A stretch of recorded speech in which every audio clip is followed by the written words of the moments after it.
আসসালামু আলাইকুম viewers, welcome back to my channel. আমি ফারজানা হক। আজ আমি আপনাদের সঙ্গে খুবই সহজভাবে কিভাবে আমরা বাসায় সিঙ্গারা তৈরি করতে পারি সেই রেসিপিটা শেয়ার করব। তাহলে চলুন আর দেরি না করে সামনে রমজানের জন্য কিভাবে সিঙ্গারা তৈরি করে আমরা ফ্রোজেন করতে পারি সেই রেসিপিটা শুরু করা যাক। সিঙ্গারা তৈরি করার জন্য আমি এখানে 5 কাপ পরিমাণে ময়দা নিয়ে নিয়েছি। যেহেতু আমি রমজানের জন্য তৈরি করব তাই আমি একটু বেশি করেই তৈরি করছি। এরপর এই ময়দাগুলোর মাঝে একটু ফাঁক করে নিয়েছি হাত দিয়ে। সেখানে দিয়ে দিচ্ছি 1 টেবিল চামচ পরিমাণে কালি জিরা। আসলে ভাজতে গেলে সবগুলি কালি জিরা আর সিঙ্গারার সাথে লেগে থাকবে না, তাই আমি প্রথমে একটু বাড়িয়ে দিয়েছি। তারপরে দিয়ে দিচ্ছি স্বাদমতো লবণ।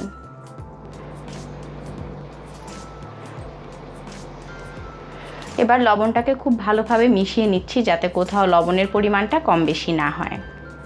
লবণটা মিশে গেলে আমি এখানে দিয়ে দিলাম 1 কাপ পরিমাণে খাবার তেল। আমি এখানে রেগুলার সয়াবিন তেলটাই ব্যবহার করেছি।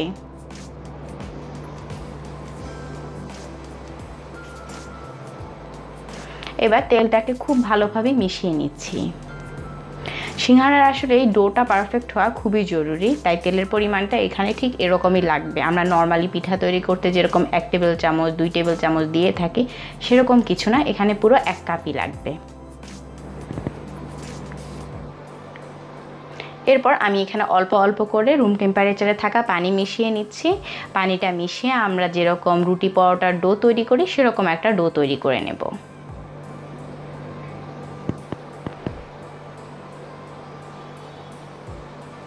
ডোটা রেডি হয়ে গেছে। এবার আমি ঢাকনা দিয়ে এটাকে রেখে দেব মোটামুটি আধা ঘন্টার জন্য। এজন্য আমি এর উপরে হালকা একটু তেল লাগিয়ে নিচ্ছি।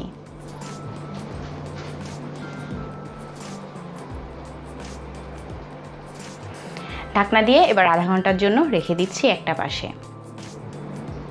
তাহলে এবার চলুন সিঙ্গারার ফিলিংটা তৈরি করা যাক। এজন্য আমি একটা হাঁড়িতে 1/4 কাপ পরিমাণে খাবার তেল দিয়েছি। তারপরে দিয়ে দিচ্ছি 1 টেবিল চামচ পরিমাণে 5 ফোড়ন।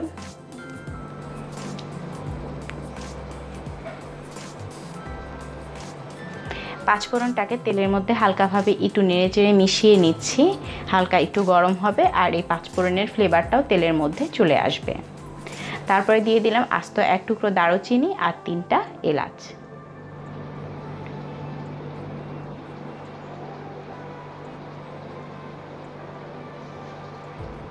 তারপর আমি এখানে 2 কাপ পরিমাণে মুরগির ঘিলা কলিজাকে ছোট ছোট করে কেটে নিয়েছি। কীরকম ছোট করে কেটেছি তা আপনারা একটু ভিডিওতে লক্ষ্য করলেই বুঝতে পারবেন।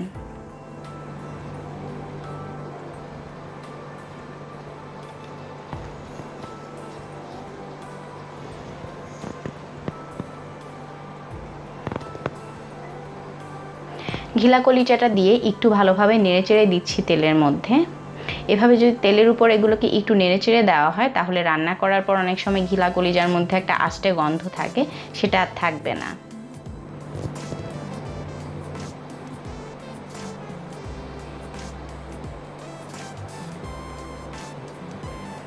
এরপরে দিয়ে দিচ্ছি 1 কাপ পরিমাণে পেঁয়াজ কুচি। আরও দিয়ে দিচ্ছি 5-6টা কাঁচামরিচ। ঝালটা নিজের পছন্দ মতো আপনারা একটু বাড়িয়ে কমিয়ে দিতে পারবেন। দিয়ে দিচ্ছি 2 টেবিল চামচ পরিমাণে হবে আদা রসুনের পেস্ট। আদা এবং রসুনকে আমি একসাথে এখানে পেস্ট করে নিয়েছি। এরপর দিয়ে দিচ্ছি 1.5 টেবিল চামচ পরিমাণে জিরার গুঁড়া, 1.5 টেবিল চামচ পরিমাণে গরম মশলা,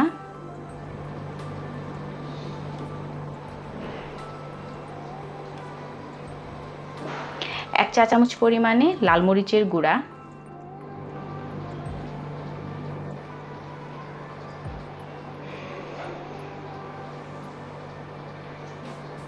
1/2 চা চামচ পরিমাণে হবে হলুদের গুঁড়া,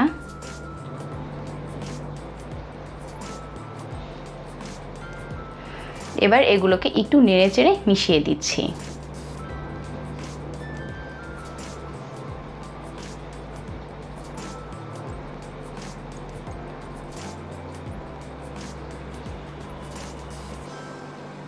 নেড়েচেড়ে মেশানো হয়ে গেছে। এরপর আমি এখানে আলু কেটে নিয়েছি ছোট ছোট কিউব কিউব করে, এখানে 3 কাপ পরিমাণে হবে।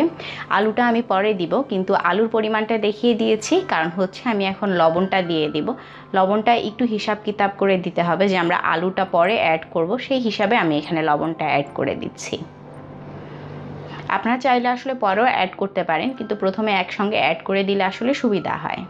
সেজন্য আমি প্রথমে আলুর লবণটা এবং এই কলিজা সেদ্ধ হওয়ার জন্য যে পরিমাণ লবণ লাগবে একসাথে দিয়ে দিয়েছি। এরপর এখানে হাফ কাপ পরিমাণে পানি দিয়ে দিয়েছি আর ঢাকনা দিয়ে এটাকে চুলার আঁচটাকে একটু লো করে দিয়ে রেখে দেব।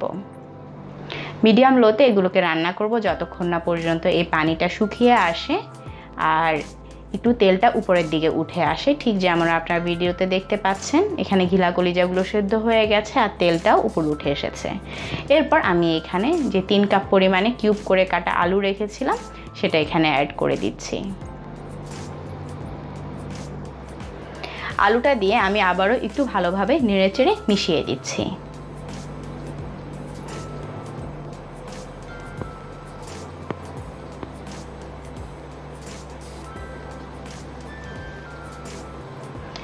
আলুটা মেশানো হয়ে গেলে আমি আবারও এখানে হাফ কাপ পরিমাণে পানি দিয়ে দিচ্ছি। এই পানিটাতেই কিন্তু আলুটা সেদ্ধ হয়ে যাবে। আলুটা আসলে আমরা শুধু সেদ্ধ করব, কিন্তু যাতে গুঁড়ো গুঁড়ো হয়ে না যায় সেরকম একটা অবস্থায় চুলাটা বন্ধ করে দেব। এজন্য আমি চুলার আঁচটা মিডিয়াম রেখে এগুলোকে ঢাকনা দিয়ে রেখে দিয়েছি। এই যে আলুটা কিন্তু সেদ্ধ হয়ে গেছে, কিন্তু ভেঙে যায়নি আর পানিটাও শুকিয়ে গেছে।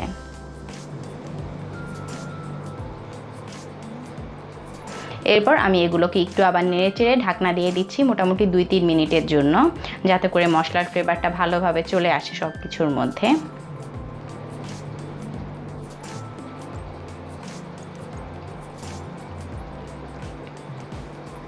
দু 3 মিনিট হয়ে গেছে আর ফিলিংটাও রেডি। তাহলে চলুন এবার সিঙ্গারা বানানো শুরু করা যাক।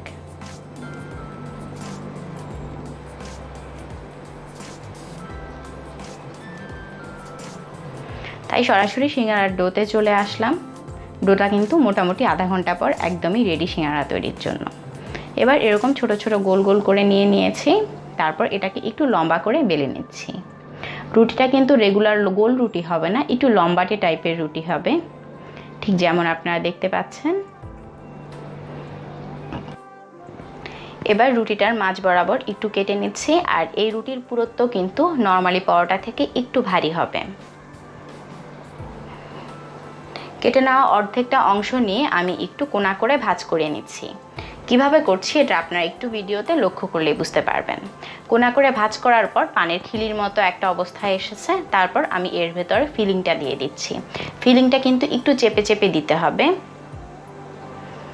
ফিলিংটা দেওয়া হয়ে গেলে ভাঁজ করা অপোজিট দুটি অংশকে আমি হাত দিয়ে একটু লাগিয়ে দিচ্ছি। অর্থাৎ যে অংশটা আমরা ভাঁজ করেছিলাম এর অপোজিট দুইটা অংশ প্রথমে লাগিয়ে দিয়েছি, তারপর ভাঁজ করা অংশটাকে লাগিয়ে দিয়েছি। আসলে এই ব্যাপারগুলো বলে বোঝানো একটু কঠিন, আপনারা একটু ভালোভাবে লক্ষ্য করলেই বুঝতে পারবেন। একইভাবে আমি সবগুলো তৈরি করে নিয়েছি। সবগুলো তৈরি করে আমি এরকম প্লেটের মধ্যে নিয়ে এটাকে ডিপ ফ্রিজে রেখে দিচ্ছি 1 ঘন্টার জন্য। 1 ঘন্টা পর যখন শক্ত হয়ে যাবে তারপর আমি এগুলোকে একটা জিপলক ব্যাগ কিংবা একটা বক্সের মধ্যে ঢুকিয়ে নেব। আর এইভাবে আমি এগুলোকে সংরক্ষণ করতে পারবো মোটামুটি 1 মাস সময় জুড়ে। অর্থাৎ পুরো রমজানে কিন্তু ভালোভাবে চলে যাবে এগুলো দিয়ে। আর আমি এখানে কিছু সিঙ্গারাকে আপনাদের এখন একটু ভেজে দেখাচ্ছি। এজন্য আমি তেল দিয়ে দিয়েছি হাঁড়িতে। আর তেলটা যখন হালকা গরম হয়েছে তারপরে আমি সিঙ্গারাগুলোকে দিয়ে দিয়েছি হাঁড়িতে। খুব বেশি তেলে যদি আমি এগুলো ভাজতে যাই তাহলে এর উপরের যে আবরণটা আছে সেটা কিন্তু মসৃণ হবে না। তাই চুলার আঁচটাকে একটু মিডিয়াম লোতে রেখে এগুলোকে অল্প আঁচে ভাজতে হবে। আর একটু সময় লাগে কিন্তু সিঙ্গারাটা ভাজতে। খুব অল্প সময় কিন্তু এগুলোকে ভাজা যায় না, একটু সময় নিয়ে ভাজতে হয়।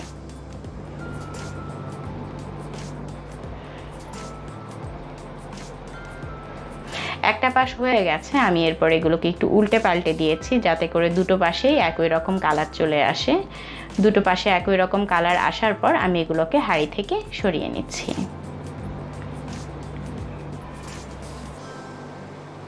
ধন্যবাদ সবাইকে। আবারও ফিরে আসবো নতুন ভিন্নধর্মী কোনো আয়োজন নিয়ে। আজকের জন্য আল্লাহ হাফেজ। সবাই ভালো থাকবেন, সুস্থ থাকবেন, আর আমার জন্য একটু দোয়া করবেন যাতে আমি এরকম মজার মজার রেসিপি নিয়ে আবার আপনাদের সামনে হাজির হতে পারি। আর অবশ্যই এই রেসিপিটা বাসায় ট্রাই করবেন, বাসার সবাই অনেক পছন্দ করবে, কারণ আসলেই সত্যি অনেক মজা হয়েছে সিঙ্গারাগুলো।